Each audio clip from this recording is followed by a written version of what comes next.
Hello guys, welcome to Pakistani film reaction. तो कैसे हैं आप सब? उम्मीद है आप सब खैरियत से होंगे, ठीक होंगे, आबाद होंगे। हमारी दुआ यही आप खुश रहें, आबाद रहें। मेरा नाम है अफान।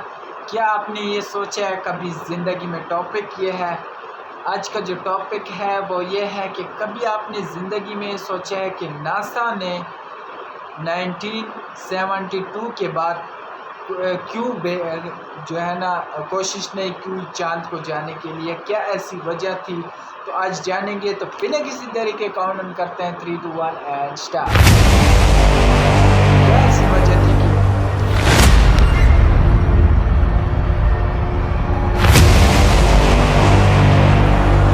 कभी सोचा है नासा ने 1972 के बाद किसी इंसान को चांद पर क्यों नहीं भेजा? अपोलो मिशन के दौरान उन एस्ट्रोनॉट्स ने चांद की अंधेरी दुनिया में ऐसा क्या देखा जिसे आज नासा छिपा रहा है? नील आर्मस्ट्रांग और बज एल्ड्रिन का वो इंटरव्यू जो चांद पर एलियंस होने की तरफ इशारा करता है, उसमें क्या सच है? क्या सच में चांद के दक्षिणी ध्रुव पर एलियंस का बसेरा है? दोस्तों, इंसान करीब 75 सालों से ब्रह्मांड को खोजने में लगे हुए हैं। हमारा सबसे बड़ा उद्देश्य कोई ऐसा ग्रह ढूंढना है जहां जीवन बसाकर हम उसे अपना दूसरा घर बना सके। लेकिन क्या होगा अगर वो ग्रह पहले से ही किसी एलियन प्रजाति का घर हो? कुछ कॉन्स्पिरेसी थियरीज की माने तो इंसान और एलियंस का आमना सामना काफी समय पहले ही हो चुका है। कहा जाता है कि नासा के अपोलो मिशन के दौरान एस्ट्रोनॉट्स ने चांद की अंधेरी दुनिया में एलियंस को देखा था, लेकिन इस बात को आम लोगों से छिपा दिया गया था। अब नासा ने ऐसा क्यों किया? अपोलो मिशन का क्या रहस्य है और चांद पर एलियंस होने के इस दावे में कितनी सच्चाई है? ये सब हम आज आपको इस वीडियो में बताने वाले हैं, इसलिए इसे अंत तक जरूर देखिएगा। दोस्तों, हमारा चंद्रयान 3 चांद पर सुरक्षित लैंड कर चुका है और भारत अब चांद के दक्षिणी ध्रुव में पहुंचने वाला दुनिया का पहला देश बन गया है। ये इलाका चांद की वो अंधेरी दुनिया है जिससे हम सभी अनजान हैं। चांद की इस दुनिया में कई रहस्य हैं जिनके जवाब हम इंसानों को खोजने हैं, लेकिन सबसे बड़ा रहस्य यही है कि क्या इस इलाके में एलियंस का बसेरा है? हम इंसान पिछले 75 सालों से पृथ्वी के अलावा दूसरे ग्रहों पर जीवन की तलाश कर रहे हैं और इस सिलसिले में मंगल ग्रह और चंद्रमा पर कई सारे मिशन भी भेजे जा चुके हैं। खासतौर से चंद्रमा की अगर बात करें तो वहां पर हम लोग इंसानों से लेकर रोबोटिक रोवर तक सब कुछ भेज चुके हैं। हमने जब चांद की धरती और वहां मौजूद पत्थरों और चट्टानों की जांच की तो पाया कि चांद पर बर्फ के रूप में पानी मौजूद है। यह खोज सबसे पहले हमारे चंद्रयान 1 ने ही की और इस खोज ने हमें चांद पर जीवन पनपने की एक नई उम्मीद दी। आपने कई बार ये सुना होगा कि इंसान बहुत जल्द चांद पर कॉलोनी बनाने जा रहा है और इसके लिए चांद पर प्लॉट यानी जमीन भी बेची जाएगी। यानी हम लोग चांद पर बसने के लिए पूरी तरह तैयार हैं। लेकिन क्या होगा अगर यहाँ पहले से ही किसी एलियन सिविलाइजेशन का कब्जा हो? यह सवाल हमेशा से ही इंसानों के लिए एक अनसुलझी गुत्थी की तरह रहा है, क्योंकि कई बार अलग अलग वैज्ञानिक चांद पर एलियंस के मौजूद होने का इशारा तक कर चुके हैं और बहुत से एक्सपर्ट्स का ये मानना है कि चांद पर एलियन पहले से मौजूद हैं, लेकिन ये बात लोगों से छुपाई गई है। अब आप में से काफी सारे लोगों के मन में ये सवाल आ रहा होगा कि चांद पर एलियन कैसे जिंदा रह सकते हैं, क्योंकि वहां के वायुमंडल में तो जीवन पनप ही नहीं सकता। लेकिन दोस्तों, जरा सोचिए, ऐसा भी तो हो सकता है कि जो एलियन वहां रहते हैं उन्हें जिंदा रहने के लिए उसी वायुमंडल की जरूरत हो। चांद पर भले ही इंसान सांस नहीं ले सकते, लेकिन क्या पता उन एलियंस को वहीं पर सांस आती हो या फिर उन्हें जिंदा रहने के लिए सांस लेनी ना पड़ती हो। कुछ एक्सपर्ट्स ने ये प्रेडिक्ट तक किया है कि एलियंस 260 डिग्री सेल्सियस की भीषण गर्मी से लेकर -280 डिग्री की ठंड तक सब कुछ झेल सकते हैं। और तो और कहा तो ये भी जाता है कि एलियंस शारीरिक रूप से हमसे कई गुना ज्यादा ताकतवर और 200 साल से भी ज्यादा समय तक जिंदा रह सकते हैं। चांद पर एलियंस होने की ये बात समय समय पर चर्चा में आती रहती है। साल 2020 के दौरान जब चाइना के एक रोवर ने चांद पर क्यूब के जैसी दिखने वाली एक रहस्यमयी आकृति को देखा था, तब ये चर्चा फिर से सुर्खियों में आई थी। उस समय चीनी वैज्ञानिकों ने इस क्यूब को रहस्यमय झोपड़ी का नाम दिया था। इसके अलावा फेमस अमेरिकन राइटर रिचर्ड सी होगलैंड ने यह चौंकाने वाला दावा किया था कि चांद पर एलियंस रहते हैं और अपोलो मिशंस के एस्ट्रोनॉट्स ने एलियंस होने की बात को दुनिया से छुपाया है, जबकि उन्हें वहां कई ऐसे सबूत मिले थे जो एलियंस की मौजूदगी को साबित करते हैं। रिचर्ड सी होगलैंड के अलावा एरिच वॉन डेनिकन, माइक बारा और डेविड आइके जैसे कई राइटर और रिसर्चर्स चांद पर एलियंस होने का दावा कर चुके हैं।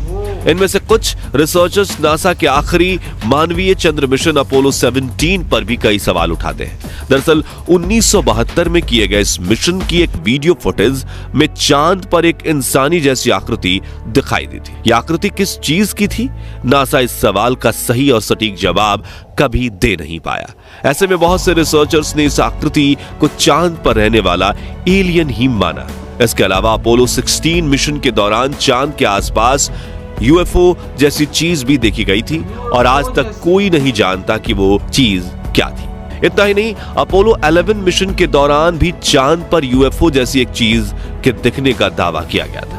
यहां तक कि बहुत से लोगों का तो यह भी कहना है कि 1969 में जब पहला अपोलो मिशन लॉन्च हुआ और नील आर्मस्ट्रॉन्ग और बज एल्ड्रिन चांद की सतह पर उतरे, तभी उनका सामना वहां मौजूद एलियंस से हुआ था। इस बात को सबसे ज्यादा हवा साल 2005 के दौरान मिली, जब इन दोनों एस्ट्रोनॉट्स ने एक इंटरव्यू के दौरान अपोलो 11 मिशन से जुड़े कई बड़े खुलासे किए। बज एल्ड्रिन ने बताया कि जब वे नील आर्मस्ट्रॉन्ग के साथ चांद की सतह पर उतरे थे, तब उन्होंने वहां एक रहस्यमयी आकृति वाली चीज को खुद की तरफ बढ़ते हुए महसूस किया था। साथ ही उन्हीं ने यूएफओ जैसा कुछ दिखने की बात भी कही थी। दरअसल चांद पर सबसे पहले कदम रखने वाले इंसान नील आर्मस्ट्रॉन्ग ने बताया था कि 1969 में अपोलो 11 मिशन के दौरान 21 जुलाई के दिन सुबह के करीब 4 बजे उन्हें चांद पर यूएफओ यानी अंतरिक्ष यान जैसी कोई चीज दिखाई दी थी।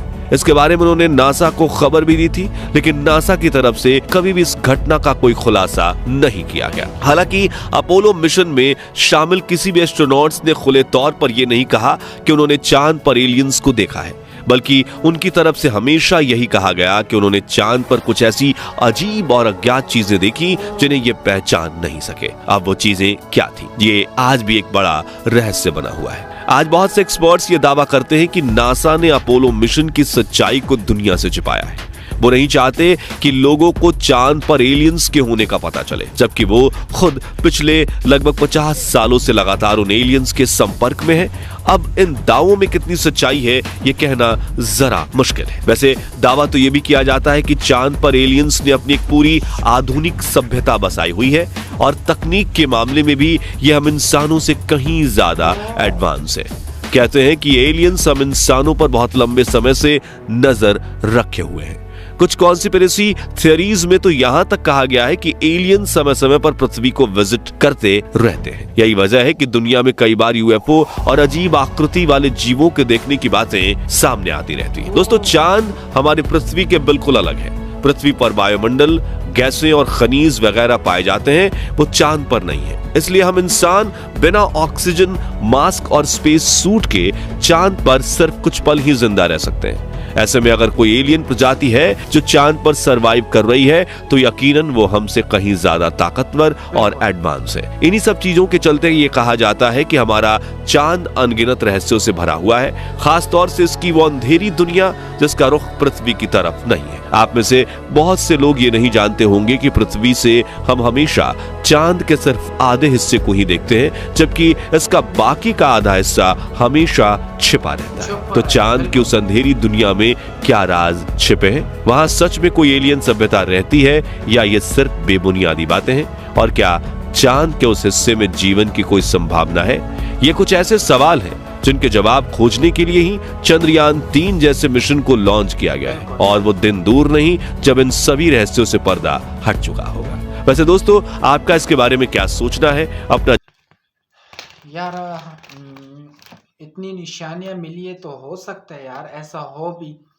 तो चंद्रयान 3 जो है ना, अभी कुछ वक्त है, चंद्रयान 3 जो है ना वो सारी हकीकत बता देगा, जो जो भी हुआ है, जो जो भी एक एक चीज़ बता देगा। पहले भी लोग गए हैं, लेकिन चंद्रयान 3 जो है ना अभी सफल हो चुका है हमें एक एक चीज़ की, एक एक दिन की, एक एक सेकंड की चाँद में जो जो हो रहा है वो सारी अपडेट देता रहेगा। तो ये चंद्रयान इसीलिए गया है और एक न्यू दुनिया जो है ना बनाएंगे, एक न्यू सारा कुछ बनेगा। तो ये सारा कुछ इंडिया की वजह से हुआ है और इंडिया ही जो है ना आगे अपडेट देता रहेगा। और दूसरा ये कि ऐसे चंद्रयान 3 जैसी ऊपर गया, पहुंच गया, सफल हो गया, उसके बाद जो है ना कई मुल्क ऐसे हैं जो इंडिया को कह रहे हैं कि जो है ना हमारा भी इसी तरह करें, आप हमारे साथ आएँ, हमारे लिए प्रोजेक्ट और बनाएं कि हमारे साथ और जो है ना पहुँचे, क्योंकि और भी कई देश है जिसने कोशिश की है पर फेल हो गए। तो आपका क्या कहना है कमेंट सेक्शन में ज़रूर बताएं। तो आज के लिए इतना ही, तब तक के लिए अपना ख्याल रखिएगा, बाय।